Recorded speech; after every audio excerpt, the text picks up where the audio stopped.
Bonjour. La lucidité du médium n'est pas une stratégie pour subjuguer, ni un art de persuasion.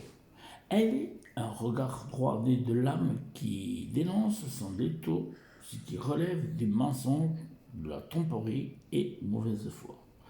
Je nomme ces attitudes démoniaques pour ce qu'elles sont, car elles s'opposent à la lumière, cherchent à troubler, à diviser, à détourner.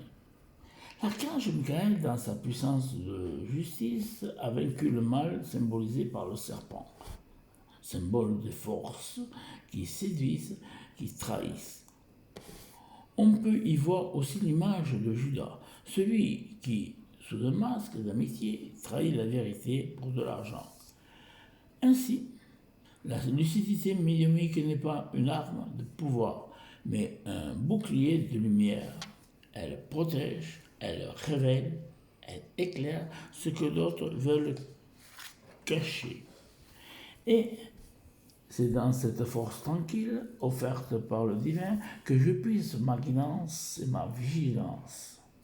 Car voir n'est pas juger, c'est comprendre, discerner et rendre à chacun la responsabilité de ses choix. Et lorsque le mal tente de séduire ou de manipuler, la flamme de Michael veille pointant son trident vers les ténèbres pour rappeler que la lumière, qu'elle triomphe toujours. Ma lucidité ne vient pas du monde d'imaginaire, mais d'une écoute subtile de ce qui est dans leur regard, dans un mot non dit, dans la vibration que d'autres ne peuvent percevoir.